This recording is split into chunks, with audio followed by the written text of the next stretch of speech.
The Repairman by Harry Harrison. Being an interstellar troubleshooter wouldn't be so bad if I could shoot the trouble. The old man had that look of intense glee on his face that meant someone was in for a very rough time. Since we were alone, it took no great feat of intelligence to figure it would be me. I talked first, bold attack being the best defense, and so forth. I quit. Don't bother telling me what dirty job you have cooked up, because I have already quit, and you do not want to reveal company secrets to me. The grin was even wider now, and he actually chortled as he thumbed a button on his console. A thick legal document slid out of the delivery slot onto his desk. "This is your contract," he said. "It tells how and when you will work. A steel and vanadium-bound contract that you couldn't crack with a molecular disruptor." I leaned out quickly, grabbed it, and threw it into the air with a single motion. Before it could fall, I had my solar out and, with a wide-angle shot, burned the contract to ashes. The old man pressed the button again, and another contract slid out onto his desk. If possible, the smile was still wider now. "I should have said, a duplicate of your contract, like this one here." He made a quick note on his secretary plate. "I have deducted 13 credits from your salary for the cost of the duplicate, as well as a 100 credit fine for firing a solar inside a building." I slumped, defeated, waiting for the blow to land. The old man fondled my contract. "According to this document, you can't quit, ever. Therefore, I have a little job I know you'll enjoy. Repair job. The Centauri beacon is shut down. It's a Mark III beacon." "What kind of beacon?" I asked him. I have repaired hyperspace beacons from one arm of the galaxy to the other, and was sure I had worked on every type or model made, but I had never heard of this kind. "Mark III," the old man repeated, practically chortling. "I never heard of it either, until records dug up the specs. They found them buried in the back of their oldest warehouse. This was the earliest type of beacon ever built, by Earth no less. Considering its location on one of the Proxima Centauri planets, it might very well be the first beacon." I looked at the blueprints he handed me and felt my eyes glaze with horror. It's a monstrosity. It looks more like a distillery than a beacon. It must be at least a few hundred meters high. I'm a repairman, not an archaeologist. This pile of junk is over 2,000 years old. Just forget about it and build a new one. The old man leaned over his desk, breathing into my face. "It would take a year to install a new beacon, besides being too expensive. And this relic is on one of the main routes. We have ships making 15 light-year detours now." He leaned back, wiped his hands on his handkerchief, and gave me Lecture 44 on company duty and my troubles. "This department is officially called Maintenance and Repair, when it really should be called Troubleshooting. Hyperspace beacons are made to last forever, or damn close to it. When one of them breaks down, it is never an accident, and repairing this thing is never a matter of just plugging in a new part." He was telling me, the guy who did the job while he sat back on his fat paycheck in an air-conditioned office. He rambled on. "How I wish that were all it took. I would have a fleet of parts of ships and junior mechanics to install them. But it's not like that at all. I have a fleet of expensive ships that are equipped to do almost anything, manned by a bunch of irresponsibles like you." I nodded moodily at his pointing finger. "How I wish I could fire you all. Combination space jockeys, mechanics, engineers, soldiers, con men, and everything else it takes to do the repairs. I have to browbeat, bribe, blackmail, and bulldoze you thugs into doing a simple job. If you think you're fed up, just think how I feel. But the ships must go through. The beacons must operate." I recognized this deathless line as the curtain speech and crawled to my feet. He threw the Mark III file at me and went back to scratching in his papers. Just as I reached the door, he looked up and impaled me on his finger again. And don't get any fancy ideas about jumping your contract. We can attach that bank account of yours on Algo 2 long before you could draw the money out. I smiled, a little weakly, I'm afraid, as if I had never meant to keep that account a secret. His spies were getting more efficient every day.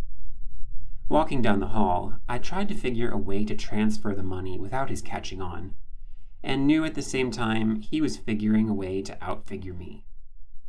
It was all very depressing, so I stopped for a drink and then went on to the spaceport.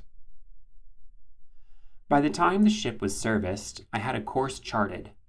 The nearest beacon to the broken-down Proxima Centauri beacon was on one of the planets of Beta Circinus, and I headed there first, a short trip of only about 9 days in hyperspace. To understand the importance of the beacons, you have to understand hyperspace. Not that many people do, but it is easy enough to understand that in this non-space, the regular rules don't apply.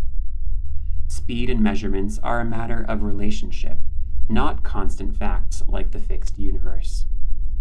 The first ships to enter hyperspace had no place to go, and no way to even tell if they had moved. The beacons solved that problem and opened the entire universe. They are built on planets and generate tremendous amounts of power. This power is turned into radiation that is punched through into hyperspace. Every beacon has a code signal as part of its radiation and represents a measurable point in hyperspace. Triangulation and quadrature of beacons works for navigation, only it follows its own rules. The rules are complex and variable, but they are still rules that a navigator can follow. For a hyperspace jump, you need at least 4 beacons for an accurate fix. For long jumps, navigators use as many as 7 or 8. So every beacon is important, and every one has to keep operating. That is where I and the other troubleshooters came in. We travel in well-stocked ships that carry a little bit of everything. Only one man to a ship, because that is all it takes to operate the overly efficient repair machinery. Due to the very nature of our job, we spend most of our time just rocketing through normal space. After all, when a beacon breaks down, how do you find it? Not through hyperspace. All you can do is approach as close as you can by using other beacons, then finish the trip in normal space. This can take months, and often does. This job didn't turn out to be quite that bad. I zeroed in on the Beta Circinus beacon and ran a complicated 8-point problem through the navigator, using every beacon I could get an accurate fix on. The computer gave me a course with an estimated point of arrival as well as built-in safety factor I could never eliminate from the machine. I would much rather take a chance of breaking through near some star than spend time just barreling through normal space, but apparently tech knows this too. They had a safety factor built into the computer, so you couldn't end up inside a star no matter how hard you tried. I'm sure there was no humaneness in this decision. They just didn't want to lose the ship. It was a 20-hour jump ship's time, and I came through in the middle of nowhere. The robot analyzer chuckled to itself and scanned all the stars, comparing them to the spectra of Proxima Centauri. It finally rang a bell and blinked a light. I peeped through the eyepiece. A fast reading with the photocell gave me the apparent magnitude, and a comparison with its absolute magnitude showed its distance. Not as bad as I had thought. A 6-week run, give or take a few days. After feeding a course tape into the robot pilot, I strapped into the acceleration tank and went to sleep. The time went fast. I rebuilt my camera for about the 20th time, and just about finished a correspondence course in nucleonics. Most repairmen take these courses. Besides, they're always coming in handy. The company grades your pay by the number of specialties you can handle. All this, with some oil painting and free-fall workouts in the gym, passed the time. I was asleep when the alarm went off that announced planetary distance. Planet 2, where the beacon was situated according to the old charts, was a mushy-looking, wet kind of globe. I tried to make sense out of the ancient directions and finally located the right area. Staying outside the atmosphere, I sent a flying eye down to look things over. In this business, you learn early when and where to risk your own skin. The eye would be good enough for the preliminary survey. The old boys had enough brains to choose a traceable site for the beacon, equidistant on a line between two of the most prominent mountain peaks. I located the peaks easily enough, and started the eye out from the first peak and kept it on a course directly toward the second. There was a nose and tail radar in the eye, and I fed their signals into a scope as an amplitude curve. When the two peaks coincided, I spun the eye controls and dived the thing down. I cut out the radar and cut in the nose orthicon and sat back to watch the beacon appear on the screen. The image blinked, focused, and a great damn pyramid swam into view. I cursed and wheeled the eye in circles, scanning the surrounding country. It was flat, marshy bottom land without a bump. The only thing in a 10-mile circle was this pyramid, and that definitely wasn't my beacon. Or wasn't it? I dived the eye lower. The pyramid was a crude-looking thing of undressed stone, without carvings or decorations. There was a shimmer of light from the top, and I took a closer look at it. On the peak of the pyramid was a hollow basin filled with water. When I saw that, something clicked in my mind. Locking the eye in a circular course, I dug through the Mark III plans, and there it was. The beacon had a precipitating field and a basin on top of it for water. This was used to cool the reactor that powered the monstrosity. If the water was still there, the beacon was still there, inside the pyramid. The natives, who of course weren't even mentioned by the idiots who constructed the thing, had built a nice, heavy, thick stone pyramid around the beacon. I took another look at the screen and realized I had locked the eye into a circular orbit about 20 feet above the pyramid. The summit of the stone pile was now covered with lizards of some type, apparently the local life form. They had what looked like throwing sticks and arbalests, and were trying to shoot down the eye, a cloud of arrows and rocks flying in every direction. I pulled the eye straight up and away and threw in the control circuit that would return it automatically to the ship. Then I went to the galley for a long, strong drink.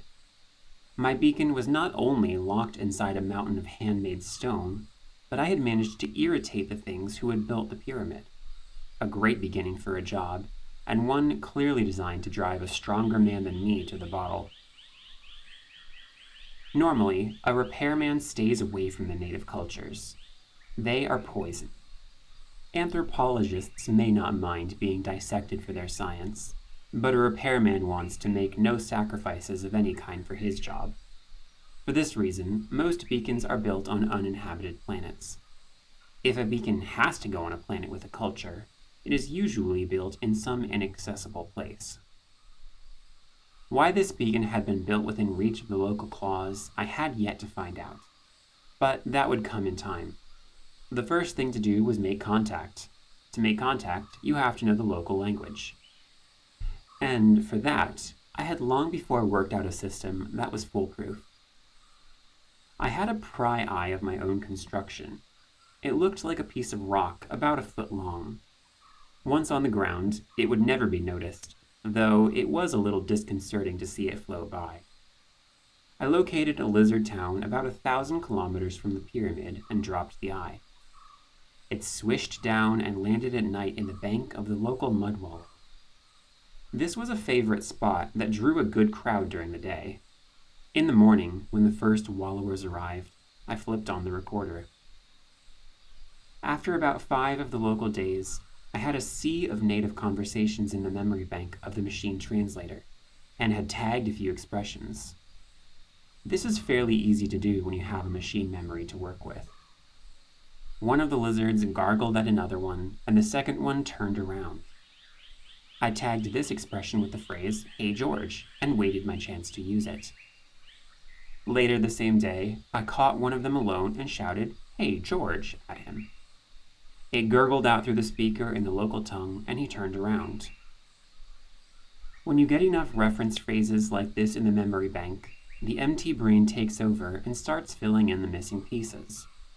As soon as the MT could give a running translation of any conversation it heard, I figured it was time to make contact. I found him easily enough. He was the Centaurian version of a goat boy. He herded a particularly loathsome form of local life in the swamps outside the town. I had one of the working eyes dig a cave in an outcropping of rock and wait for him. When he passed next day, I whispered into the mic, "Welcome, O goat boy grandson.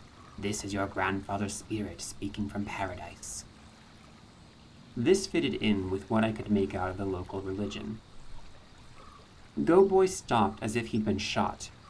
Before he could move, I pushed a switch and a handful of the local currency, wampum-type shells, rolled out from the cave and landed at his feet. "Here is some money from paradise, because you have been a good..." Not really from paradise. I had lifted it from the treasury the night before. "Come back tomorrow, and we will talk some more," I called after the fleeing figure. I was pleased to notice that he took the cash before taking off. After that, Grandpa in Paradise had many heart-to-heart talks with Grandson, who found the heavenly loot more than he could resist. Grandpa had been out of touch with things since his death, and Goat Boy happily filled him in.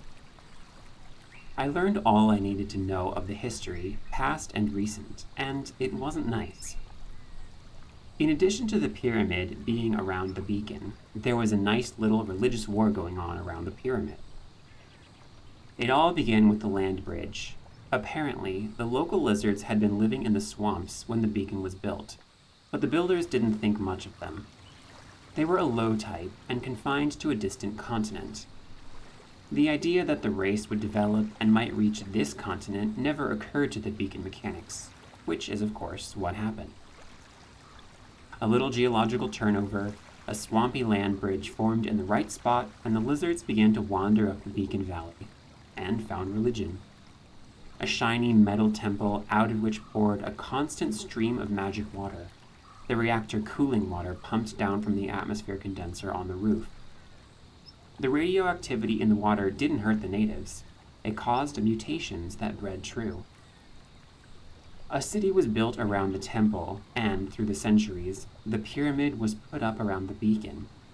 A special branch of the priesthood served the temple. All went well until one of the priests violated the temple and destroyed the holy waters. There had been revolt, strife, murder, and destruction since then. But still, the holy waters would not flow. Now, armed mobs fought around the temple each day, and a new band of priests guarded the sacred fount. And I had to walk into the middle of that mess and repair the thing. It would have been easy enough if we were allowed a little mayhem. I could have had a lizard fry, fixed the beacon, and taken off. Only, native life forms were quite well protected. There were spy cells on my ship, all of which I hadn't found, that would cheerfully rat on me when I got back. Diplomacy was called for. I sighed and dragged out the plastiflesh equipment. Working from 3D snaps of Grandson, I modeled a passable reptile head over my own features. It was a little short in the jaw, me not having one of their toothy mandibles, but that was all right. I didn't have to look exactly like them, just something close to soothe the native mind. It's logical. If I were an ignorant aborigine of Earth, and I ran into a Spiken who looks like a 2-foot gob of dried shellac, I would immediately leave the scene. However, if the Spiken was wearing a suit of plastiflesh that looked remotely humanoid, I would at least stay and talk to him. This was what I was aiming to do with the Centaurians. When the head was done, I peeled it off and attached it to an attractive suit of green plastic, complete with tail. I was really glad they had tails. The lizards didn't wear clothes, and I wanted to take along a lot of electronic equipment. I built the tail over a metal frame that anchored around my waist. Then I filled the frame with all of the equipment I would need and began to wire the suit. When it was done, I tried it on in front of a full-length mirror. It was horrible, but effective. The tail dragged me down in the rear and gave me a duck waddle, but that only helped the resemblance. That night, I took the ship down into the hills nearest the pyramid, an out-of-the-way dry spot where the amphibious natives would never go. A little before dawn, the eye hooked onto my shoulders and we sailed straight up. We hovered above the temple at about 2,000 meters until it was light, then dropped straight down. It must have been a grand sight. The eye was camouflaged to look like a flying lizard, sort of a cardboard pterodactyl, and the slowly flapping wings obviously had nothing to do with our flight, but it was impressive enough for the natives. The first one that spotted me screamed and dropped over on his back. The others came running. They milled and mobbed and piled on top of one another, and by that time I had landed in the plaza fronting the temple.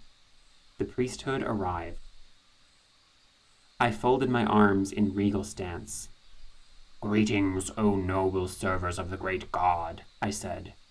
Of course, I didn't say it out loud, just whispered loud enough for the throat mic to catch. This was radioed back to the MT, and the translation shot back to a speaker in my jaws. The natives chomped and rattled, and the translation rolled out almost instantly. I had the volume turned up, and the whole square echoed. Some of the more credulous natives prostrated themselves, and others fled screaming. One doubtful type raised a spear, but no one else tried that after the pterodactyl eye picked him up and dropped him in the swamp. The priests were a hard-headed lot and weren't buying any lizards in a poke. They just stood and muttered. I had to take the offensive again. "Begone, O faithful steed," I said to the eye, and pressed the control in my palm at the same time. It took off straight up a bit faster than I wanted. Little pieces of wind-torn plastic rained down. While the crowd was ogling this ascent, I walked through the temple doors. "I would talk with you, O noble priests," I said. Before they could think up a good answer, I was inside. The temple was a small one, built against the base of the pyramid. I hoped I wasn't breaking too many taboos by going in. I wasn't stopped, so it looked all right. The temple was a single room with a murky-looking pool at one end. Sloshing in the pool was an ancient reptile who clearly was one of the leaders. I waddled toward him, and he gave me a cold and fishy eye, then growled something. The MT whispered into my ear. "Just what in the name of the 13th sin are you, and what are you doing here?" I drew up my scaly figure in a noble gesture and pointed toward the ceiling. "I come from your ancestors to help you. I am here to restore the holy waters." This raised a buzz of conversation behind me, but got no rise out of the chief. He sank slowly into the water until only his eyes were showing. I could almost hear the wheels turning behind that moss-covered forehead. Then he lunged up and pointed a dripping finger at me. "You are a liar. You are no ancestor of ours. We will—" "Stop!" I thundered, before he got so far in that he couldn't back out. "I said your ancestors sent me as emissary. I am not one of your ancestors.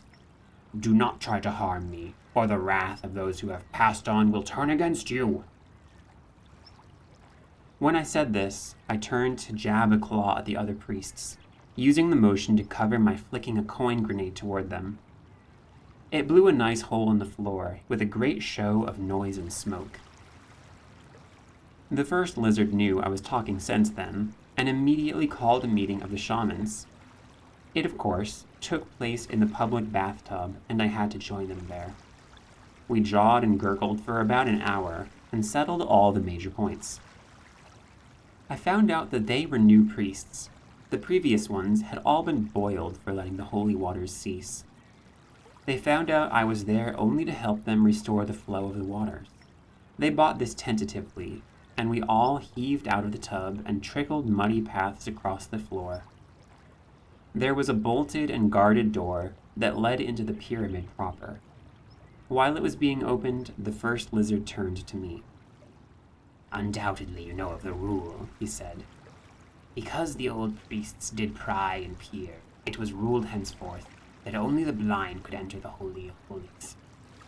I'd swear he was smiling, if 30 teeth peeking out of what looked like a crack in an old suitcase could be called smiling. He was also signaling to him an underpriest who carried a brazier of charcoal complete with red-hot irons. All I could do was stand and watch as he stirred up the coals, pulled out the ruddiest iron, and turned toward me. He was just drawing a bead on my right eyeball when my brain got back into gear. "Of course," I said. "Blinding is only right. But in my case, you will have to blind me before I leave the Holy of Holies, not now. I need my eyes to see and mend the fount of holy waters. Once the waters flow again, I will laugh as I hurl myself on the burning iron." He took a good 30 seconds to think it over and had to agree with me.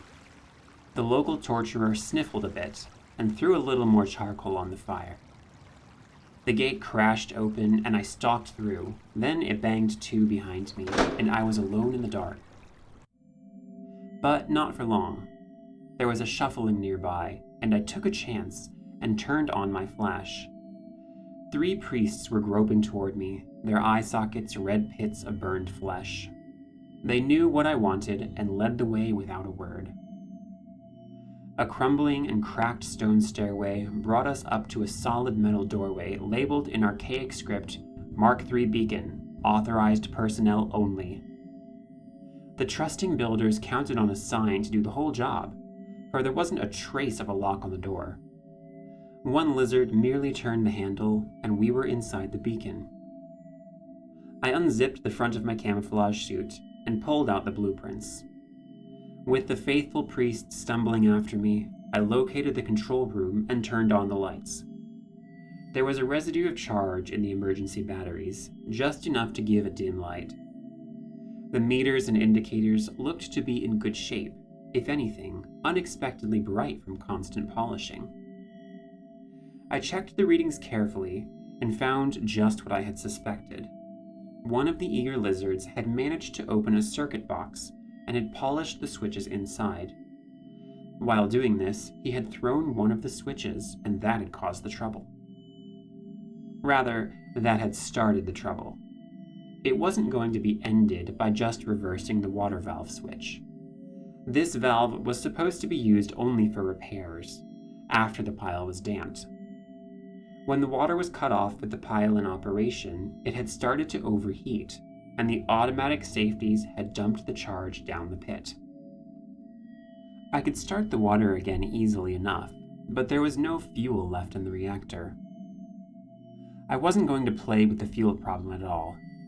It would be far easier to install a new power plant. I had one in the ship that was about 1/10 the size of the ancient bucket of bolts, and produced at least 4 times the power.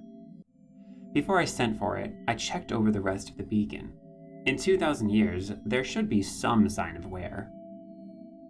The old boys had built well, I'll give them credit for that. 90% of the machinery had no moving parts, and had suffered no wear whatever. Other parts they had beefed up, figuring they would wear, but slowly. The water feed pipe from the roof, for example. The pipe walls were at least 3 meters thick, and the pipe opening itself no bigger than my head. There were some things I could do, though, and I made a list of parts. The parts, the new power plant, and a few other odds and ends were chuted into a neat pile on the ship. I checked all the parts by screen before they were loaded in a metal crate. In the darkest hour before dawn, the heavy-duty eye dropped the crate outside the temple and darted away without being seen. I watched the priests through the pry eye while they tried to open it. When they had given up, I boomed orders at them through a speaker in the crate. They spent most of the day sweating the heavy box up through the narrow temple stairs, and I enjoyed a good sleep. It was resting inside the beacon door when I woke up. The repairs didn't take long, though there was plenty of groaning from the blind lizards when they heard me ripping the wall open to get at the power leads. I even hooked a gadget to the water pipe, so their holy waters would have the usual refreshing radioactivity when they started flowing again. The moment this was all finished, I did the job they were waiting for. I threw the switch that started the water flowing again. There were a few minutes while the water began to gurgle down through the dry pipe. Then a roar came from outside the pyramid that must have shaken its stone walls. Shaking my hands once over my head, I went down for the eye-burning ceremony. The blind lizards were waiting for me by the door and looked even unhappier than usual. When I tried the door, I found out why. It was bolted and barred from the other side. "It has been decided," a lizard said, "that you shall remain here forever and tend the holy waters. We will stay with you and serve your every need." A delightful prospect, eternity spent in a locked beacon with 3 blind lizards. In spite of their hospitality, I couldn't accept. "What? You dare interfere with the messenger of your ancestors?" I had the speaker on full volume, and the vibration almost shook my head off.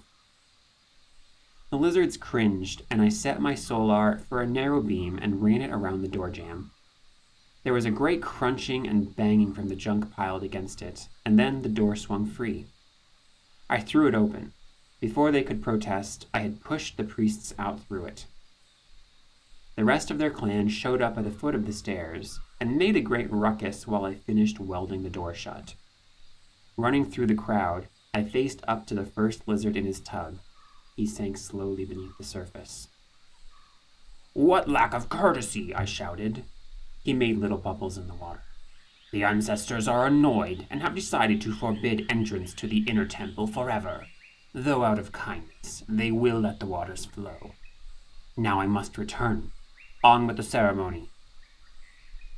The torture master was too frightened to move, so I grabbed out his hot iron. A touch on the side of my face dropped a steel plate over my eyes, under the plastic skin.